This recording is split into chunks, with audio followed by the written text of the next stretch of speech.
The customer was asking us, we don't understand, but somehow we are losing our potential customer on the way in the sales funnel. If your product doesn't speak the local language, respect traditions, or reflect values, it's invisible. How important is it to localize beyond just translating content? You really need to have the local team that knows not only the language, but also can really help you in terms of your messaging. I mean, the goal isn't just, market entry, it's market belonging, and that's how you stay. Hi, everyone. My name is Neha, and this is Points of Growth, a podcast about the ad tech industry by Yango Ads. Here, we unite marketing and business specialists alike to discuss advertising, app monetization, current trends, and challenges. In the past episodes, we've covered the technology behind it all, but there's actually one key topic that we haven't discovered yet. Cue drum roll, please. That is geography. So today we're entering the area of the new markets. If you're looking into expanding your business beyond the Western or English-speaking world to reach new customers, you will be entering the territory of emerging markets. So the question is, how do you build up your business presence in a local language and culture? What's important to keep in mind and how to advertise effectively across the world? So our speakers today are Manfred Schlosser, Director of Advertising Sales for Europe and Northern America at Yango. Hi, Neha. And Swithin de Silva, General Manager for the Smart Device Business in the MENA region at Yango. Hi, Neha. Thank you for inviting us on the show. Welcome, you guys. It's actually very nice to meet you, and I'm possibly going to be asking everyone their most favorite question in the world. Please tell us about yourselves. I'm Swithin de Silva, General Manager for Yango Smart Devices Business in the MENA region. I've been in this part of the world for the past 20 years across multinationals and some startups as well. And proud to be a member of Yango and enjoying my work in the region and as well as with the team. My name is Manfred Schlosser. I'm the Director for Advertising Sales at Yango for Europe and Northern America. In the past, I also had the pleasure of opening the Latin American markets for advertising at Yango, where I was running the Latin American business for 2 years. This is my part also of the emerging markets. And I also do have a personal connection to emerging markets. My parents have been born in an emerging market in Kazakhstan, to be exact. So I had the luck to grow up with different cultures also in my house. And I'm very happy to be here and to be talking about, the importance and the opportunities in the emerging markets. So we actually kicked off this podcast by exploring 2025's top trends, right? For our listeners, check out our first episode if you've missed it. And the one thing that stood out was emerging markets are a major trend today. Now, first things first, let's talk a little bit about the concept of emerging markets. Why do we use it? Which countries are considered emerging? And why is it such a trend right now? I think emerging markets are economies in transition, first and foremost. So what we can see across all the emerging markets all over the world is a very fast GDP growth. This GDP growth is much bigger in most of the cases than in the old established Western markets. You see a very fastly expanding middle class. And of course, also what is coming with this expanding middle class is rising consumer spending. So this is something that all the emerging markets also have really in common with each other. And then, of course, there are a lot of ongoing economic and political reforms. So what we see is actually a little bit more stability and opportunity for long-term investments. So we see a lot of increasing foreign direct investments or FDIs in emerging markets all over the world. And then, of course, evolving financial markets that we can see there with growing stock exchanges. And this makes the emerging markets so important right now for all multinational companies and represent a great opportunity to grow your business. I think, Western markets are already mature and saturated. Brand trust, privacy, and experience, I think, dominate all these markets. And they've been around for years, right? Emerging markets, you see the GDP jumping. You see so many people coming out in different social stratas. And it's amazing in terms of exciting and amazing for marketers and business leaders to see these markets, because this is where the real money is going. Foreign direct investment, as Manfred said, is sloshing into these markets in a quick rate. In emerging markets, I think it's more about access, affordability, and aspiration. We're not just selling a product, you're often delivering first time access to tech or new services, which is really exciting to just see someone, who's kind of experiencing these kind of situations the first time. So in the West, I guess you disrupt an old habit, but in emerging markets, you often create a new one. But let's kind of move on and say, okay, if we were to compare in sort of very broad terms, Western markets to emerging markets, what would you say are the key differences depending on our geography, of course? So Western markets, I guess, are already mature and very saturated, right? Yeah. So in our markets, in terms of the products that we bring in and the kind of consumers that we have, we can almost see an elation in terms of new products that we are bringing to the market and stuff. We currently are talking about the smart speakers, the AI smart speakers that we have brought to the region, and I mean, of course, a localized, regionalized one, and it is literally delightful to watch consumers interacting with our products at various touch points, etc. And I think they are so elated to see these kind of the technology that we have and how relevant it is to their lives. Another example I would tell you is about I was in Kenya almost 5 years back, and coming from Dubai, I thought that we were the absolute top notch in terms of fintech. But when I went there, I watched people with moving money from one person to another just on the phone, right? It's a system called M-Pesa. And that just blew my mind. I said, I mean, this is the kind of stuff which probably we in advanced markets and other markets as well. I'm sure in Europe as well, Manfred, you can have your perspective on this. We've not kind of seen this stuff, and these guys have leapfrogged and gone way ahead in terms of this kind of technology. Coming from the European market, and then when I was for the first time in for business in Latin America, and particularly spending a lot of time, of course, in Brazil, which is the biggest market in Latin America, and in Sao Paulo, I realized that so many companies were actually doing a lot of business really through WhatsApp, and not only in terms of messaging, but also for customer service, e-commerce, for payments. And that was so surprising for me to see, because WhatsApp is something that in business context, we're absolutely never using in Europe. And I could really see that in this developing market of Brazil, that this is dealt with very differently. And actually that the pace of how stakeholders are communicating with each other, and that means companies and people, is much faster. We are still using quite a lot of emails in Europe and also in the US, of course, while in Brazil and in Latin America, I experienced that it was just dealt with much faster. And that was very interesting, of course, to see. And of course, also from a bigger perspective, also of the country and the opportunity, the very different demographics. Like Europe and the US, we are comparably rather old societies. Maybe that is also one of the reasons we are still using old kind of communication styles like email and so on. And while these emerging markets, they are much younger also in this kind of approach. They are much more flexible of also trying something new. And they are also communicating then obviously with these different platforms. And that makes it very interesting. All of this kind of little experiences that one is making in the markets. So I'm going to jump in here because I am guilty or not so guilty, because I use Line and WhatsApp. So Line is a bit more predominantly used in Thailand. Things need to move really fast. Like I send meeting invites on WhatsApp as an example, saying, hey, can you kind of join this call? Like there's no kind of saying, hi, are you free? Like, can we schedule a call of some sorts like that? But that's one of the challenges that I have found, being so accessible to some of my clients. And I'm not going to get into sort of the work-life balance bit, because that is not the topic for today. But it comes down to the question, like, how fast, like, where else is it going to go? How fast are we going to move things along, right? Like now we're already moving so quickly with, WhatsApp and Line and Telegram as an example, getting things up and running. But let's talk a little bit about the challenges, right? The challenges behind it all. Now, as a new business who's kind of looking at moving into an emerging market, what could possibly be the biggest challenges a business would face when it comes to new markets? Like, is it difficult for them to get into the cultural context, or is it the social context? I think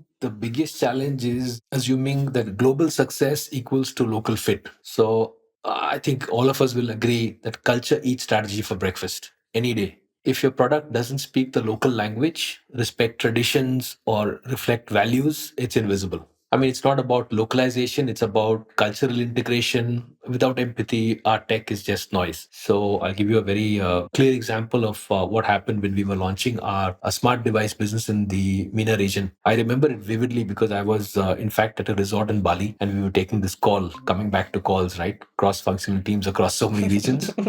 So I was enjoying myself, and we had an amazing conversation. And the question was, how soon can we launch our product? And I said, guys, we have to change our mindset to be local first. It's not about the product; it's about changing your mindset. And to give you a bit of context into it, smart speaker business, as a company, we are pretty big in different parts of the world, market leaders, 80% market share as well. So we understand this business. But when we came to UAE, when we came to the MENA region, we actually regionalized the product. It took us 2 years to develop the Arabic language. We have a bilingual product, an Arabic and English language. We actually auditioned for people to understand the Khaliji accent. We got the right people in place. That lady is now a celebrity anyway.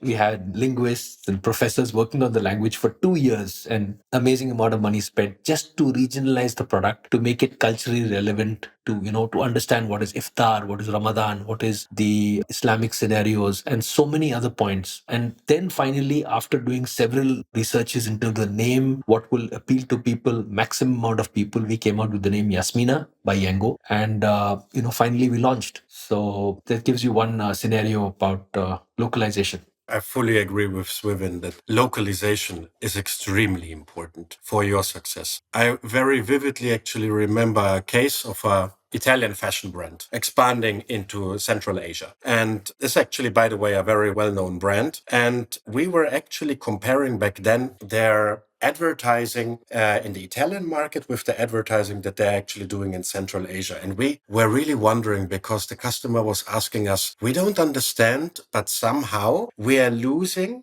our client and our potential customer on the way in the sales funnel. So it seems that we are not having the same conversion rate as in Italy. I think we have a big kind of branding problem and something is just not right. Can you maybe look into this? Can you check our brand awareness and so on? Well, we checked the brand awareness, and because it's a very well-known brand, actually the brand awareness in Central Asia was pretty much the same as it was actually in the Italian market. So there must be an issue somewhere else. And what we have checked is actually that a lot of the customers were bouncing in the very last step when they were supposed to make the conversion. And in this very last step, there were basically two informations that have to be given. Of course, first and foremost is the payment option. So this Italian brand was using the very same payment options as in the Italian market. That means mainly by credit card. Yeah, not paying attention to any kind of local payment options. So this was something that we have identified that could be an issue. And then there was one more thing that they actually did not pay attention to, and that was delivery time. And we realized, yeah, the delivery time is 2 to 3 working days. And while this delivery time is considered perfectly okay in Europe and in Italy, it is considered very, very slow in most of the emerging markets because some of the competitors are offering same day delivery or latest delivery on the very next day. And if you are buying something on an e-commerce or you want to buy this great brand, you want to have it immediately, right? So why waiting? And you could also go to the shop then in the end of the day and get it there straight away. So we worked with them. They also found a local partner that were helping them with last mile delivery, something that we are obviously also doing at Yango and where we are also quite good in order to adapt to the expectation setting of the customer and the client. And I think that this is very important. How is the expectation setting of your potential consumer? How is the expectation setting of the market? Is it different to your local market or the market you are basically coming from? And to adapt to this with a local approach. And that means in this case, local payment options, also different kind of delivery time in order to deal with the expectations and to be successful. I was just about to ask you what's wrong with 2 to 3 working days. And then you said people get same day delivery. And I was just like, oh, wow.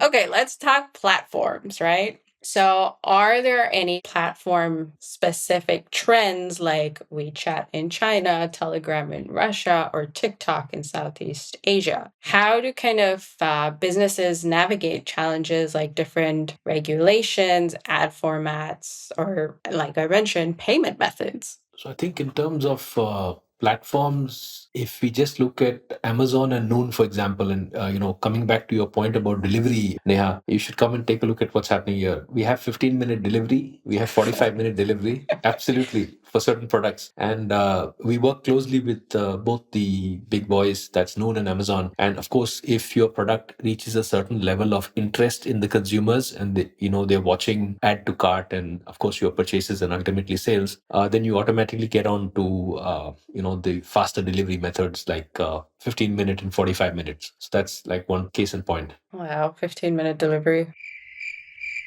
Unheard of, I think.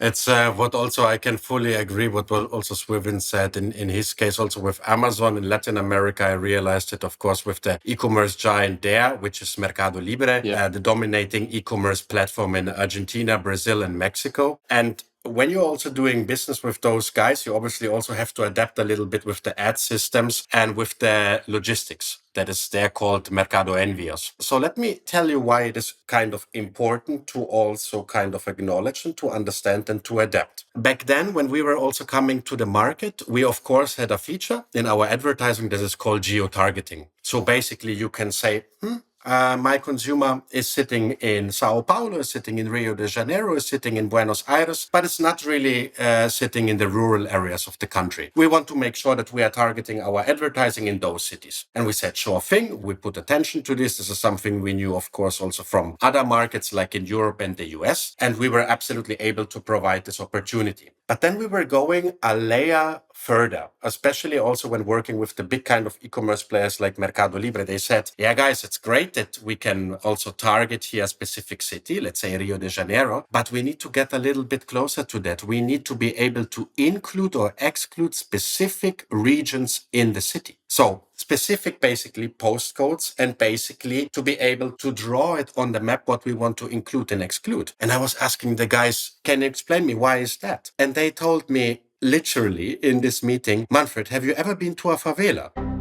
You should go there and you should check it out, and maybe you would learn why it is important. So I went the next day, literally, it was a Friday. I went the next day on a Saturday. I saw there is this great tour. Through one of the biggest favelas that is called Roginha in Rio de Janeiro. And I realized, of course, while doing this tour, it was super interesting that there is a point to it. There is not really a post office. There is not really an opportunity to actually deliver to a specific household because there are also no street names and so on. So the distribution of goods also here is rather limited. And of course, you don't want to show your advertising to someone that cannot receive your good, that cannot receive in the end of the day your product, because you want to make sure that they are buying on e-commerce and that they are receiving it. But this also means that for us, we have to adapt to local realities and make also sure that we are adapting this in our technology to be able to be relevant. And this was a great learning that coming from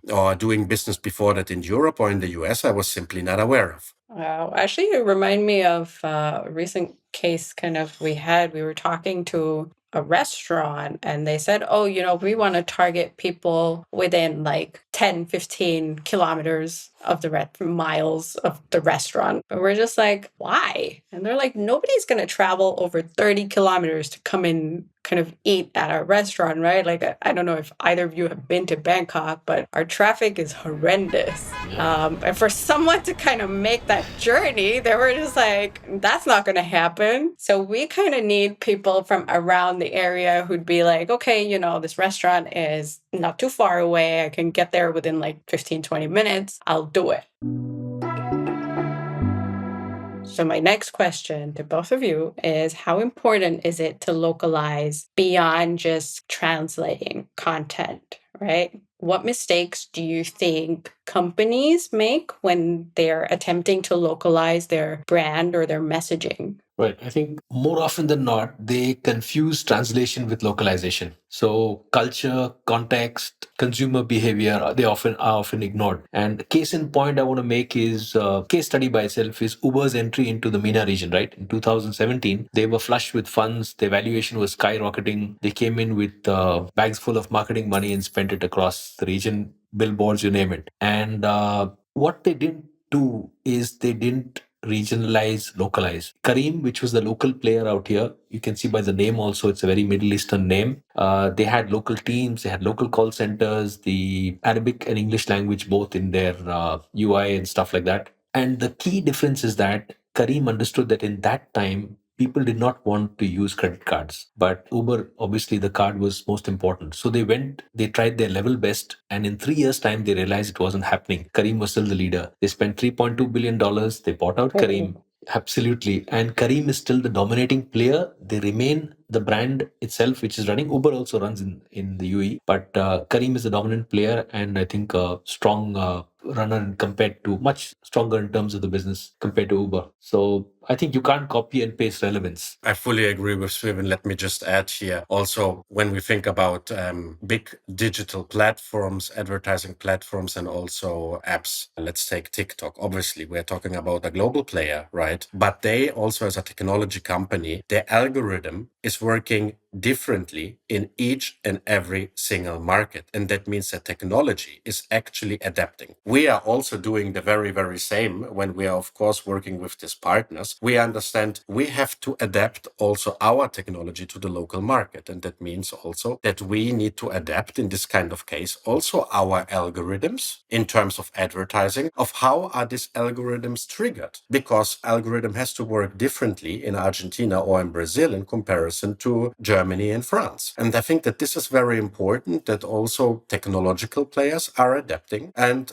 I think a great example that every one of us, of course, is aware of and everyone knows is a global brand like McDonald's that we all know, we have all been to, or most of us have been to. And we all know that regardless where you go in the world, they have a localized menu. They have some items, some burgers that you cannot find anywhere else in the world. So they are also bringing in this kind of local ingredient into the market while still being a global brand. And I think that this is very important. Adapting a little bit of what you're offering, of what you're doing, also for technological companies. It's as important as when you're serving food, like in a chain restaurant like McDonald's. I think that's really perfect. And as both of you know, we have a local concept, right? Thinking global but acting local. So from a global standpoint, of course, your brand DNA, your voice, tone, values, they stay untouched. But for example, for us in Yasmina, we make sure that we sound warm, helpful, smart, no matter the geography, wherever it is. Maybe the name is different in different parts of the world for us, but in this part of the world, that remains really the same. So core identity stays consistent.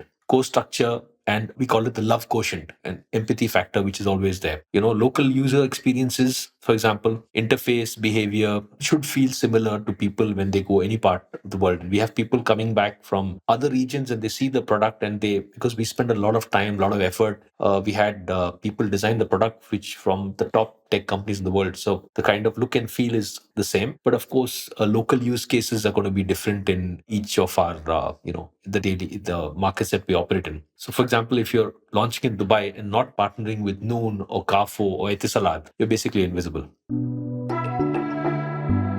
It does look like entering new markets is challenging enough. And I know businesses kind of want to expand and stay there and actually stay there long term, right? So, how do you even consider, like, how do you succeed in that? What do you think is the key in entering a new market and then sticking around? Like, we want long term business expansion, right? When we enter the market, of course, the first important thing is your people. So, local team in the region, for example, who understand this business, like, for example, the team I work with in marketing, in sales and product development, the team locally has over, I guess, 100 plus years experience of this market. So they understand in depth about what this market would want, the demographics, the people, the lifestyle. UAE is an example in point. A case in point. We have 220 nationalities residing here. The local population, the pure local population is maybe 10 to 12%, and we're made up of 88% expats. So how we target and work with all these different nationalities is a challenge by itself for the marketing team to kind of go, in depth there.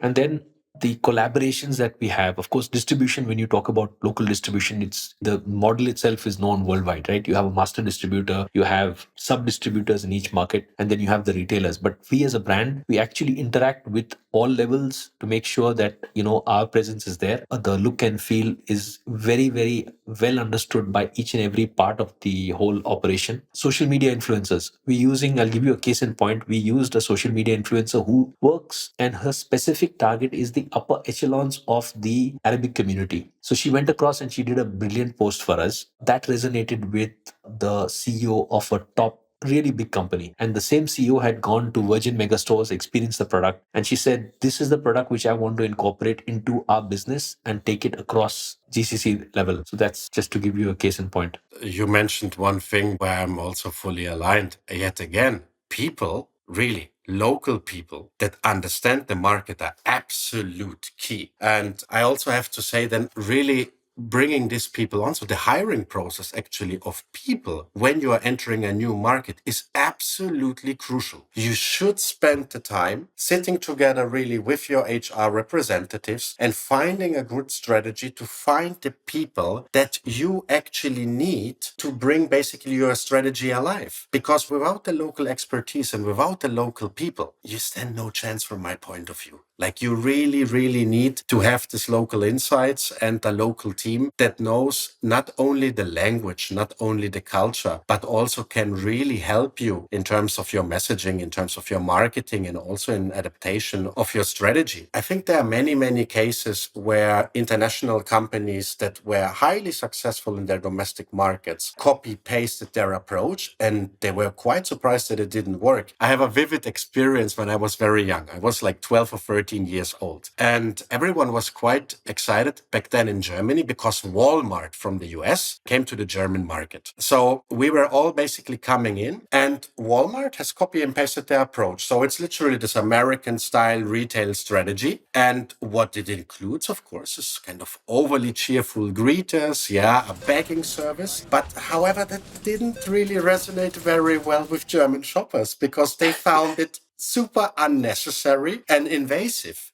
Because I mean, it's not only a stereotype, but Germans, they do value efficiency over excessive customer service. So in the end of the day, Walmart was not successful in Germany. They didn't even stay for 10 years. And in 2006, they had to leave the market. And this is just also some kind of adaptation that needs to happen, even if you're a really, really big player that is so, so successful as Walmart in the US. Also for us, when I'm thinking about our advertising in Europe, in the US, when we think about advertising, we are basically in digital advertising targeting all devices. When we talk about all devices, we talk about the mobile phone, we talk about a tablet, we talk about a laptop, and sometimes we do even have certain kind of opportunities of targeting even the television. The point is, in many emerging markets, it's about actually one device or two device tops. And that means being able to basically target on different devices is not as relevant. And that means that, for example, in an emerging market, like most markets in Latin America, mobile device is absolute king. So you need to make sure that your ad formats are speaking to mobile devices and not particularly to laptops, because there are so many households, they are not using laptops, they are not having laptops at home. So it's important to have also this kind of adaptation. And also when it is coming to even it's influencing your pricing and your strategy. When you think about it, there's also this other case about Netflix. They have, for example, in Latin America, this is what one of the colleagues told me in Colombia back then, they have mobile-only subscription, where you can literally watch Netflix only from your mobile phone. And it is much cheaper than also using it on other devices like your television or also your laptop. And that's important because it works for that market. So this kind of localization as well of understanding what are the circumstances in the market is absolutely key. And big players, global players have to adapt if they want to be successful. I'm just saying, bottom line, long-term success means listening before we launch, building local teams. I think Manfred and I both agree this is so, so important. Co-creating with partners and collabs with really bigger brands, which kind of have good use cases for the consumers, because ultimately we're going to hear what he's going to say, and grow trust through value, not in hype. because success isn't scale, it's staying relevant year after year. I mean, the goal isn't just, market entry, it's market belonging, and that's how you stay. Manfred, Swithin, thank you so much for this conversation. I know there's kind of like no textbook or, instruction manual that's going to tell you how to expand your business effectively, but we've highlighted some pretty great points today. So thank you very much. While entering new markets, you may possibly need a guide that will help you to be heard and find your customers. Yango Ads has profound experience in emerging markets. We know how to target, advertise, and monetize both locally and globally. Explore our product portfolio on the website and discover your new points of growth with us. The link is in the episode description, and stick around for upcoming episodes where we discuss all things ad tech. Take care.